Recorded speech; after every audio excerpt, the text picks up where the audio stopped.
The year is 1974. World War II ended 29 years ago.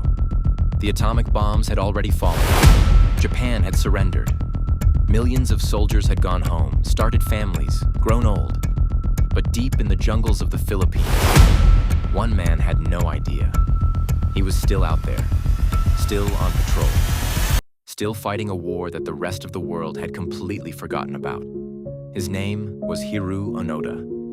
And this is the most extraordinary and heartbreaking story you will ever hear about loyalty, duty, and what happens when a soldier believes too deeply. To understand Hiroo Onoda, you have to understand the Japan he grew up in. This was the 1930s and 40s, a Japan that worshipped its emperor as a god. A Japan where surrender was considered the deepest possible shame, where death in battle was honorable, but giving up was unthinkable. Onoda was born in 1922 in a small village in Wakayama Prefecture. He was sharp, disciplined, and intensely patriotic. By his early 20s, he had joined the Imperial Japanese Army and trained as an intelligence officer, one of the most elite positions in the military. In December 1944, he was sent to Lubang Island in the Philippines with a mission that would define the next 3 decades of his life. His orders, given directly by his commanding officer, Major Yoshimi Taniguchi, were simple. You are to continue guerrilla warfare. You will never surrender. You will never take your own life. And you will wait for orders. Only orders from a superior officer will relieve you of your duty. He followed those orders, to the letter, for 29 years. When Onoda arrived in Lubang, the war was already turning against Japan. Within months, American forces swept through the Philippines. Most Japanese soldiers surrendered or were killed. Onoda and 3 companions escaped into the mountains, and there, they waited. In August 1945, Japan surrendered. The war was over. But Onoda didn't know that. And even when the news reached him, through leaflets dropped from airplanes, through newspapers left in the jungle, through loudspeakers, he didn't believe it. In his mind, it was all a trick. Allied propaganda, a trap designed to make Japanese soldiers let their guard down. Think about that for a moment. The world moved on. The Cold War started. Man went to space. Televisions appeared in homes. The Beatles became famous. Entire generations were born. And Hiroo Onoda was crouched in a jungle, eating bananas and coconuts, cleaning his rifle, and waiting for orders that would never come. Over the years, his companions disappeared one by one. One surrendered in 1950. One was shot dead by a search party in 1954. Another was killed in a clash with Filipino police in 1972. By 1972, Hiroo Onoda was completely alone. The last soldier of a war that had been over for nearly 30 years. Still patrolling, still surviving, still believing.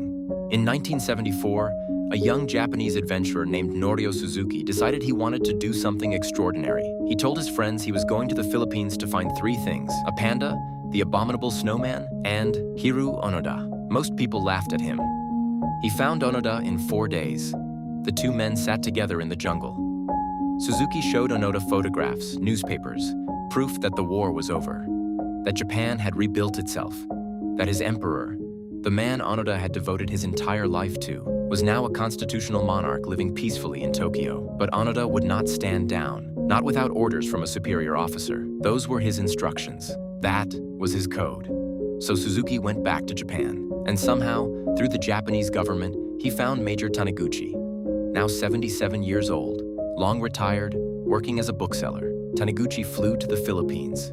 He walked into the jungle. He stood in front of Hiroo Onoda for the first time in almost 30 years, and he gave the order. Lieutenant Onoda, I hereby relieve you of your duty. The Imperial Japanese Army thanks you for your loyal service. You are hereby ordered to cease all military activity and operations. Onoda stood at attention. He saluted. He laid down his rifle, still in perfect working condition after nearly 3 decades in the jungle. And then, for the first time in 29 years, he stopped fighting. When Onoda returned to Japan, he was 52 years old. He had left as a young man of 22. Almost his entire adult life had been spent in a jungle, fighting alone. Japan received him as a hero. Massive crowds, news cameras. The emperor himself received him in Tokyo. He was given a full military pension and a hero's welcome, but Onoda found it difficult to adjust. The Japan he returned to was almost unrecognizable. Skyscrapers, cars everywhere, a consumer culture he had never known. People living lives completely disconnected from the values of sacrifice and duty that had defined him. He moved to Brazil, started a cattle ranch, eventually returned to Japan and spent the rest of his life running a nature school for young people, teaching survival skills, discipline, and self-reliance. He died in January 2014, aged 91. He never expressed regret for what he had done. In his autobiography, he wrote simply, "I had believed that the emperor was a god. I had believed that Japan could never lose. I had believed in my orders. I followed them. What else could a soldier do?"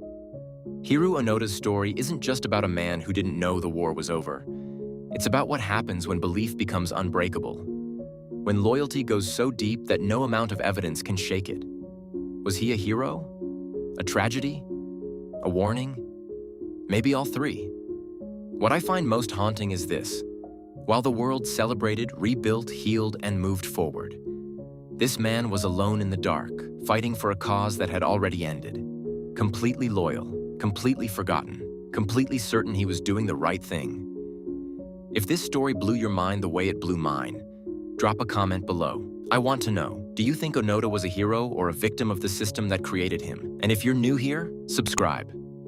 Every week we dig into the history that nobody talks about, the dark truths, the forgotten stories, the moments that changed everything. The next video is going to be just as wild. You don't want to miss it.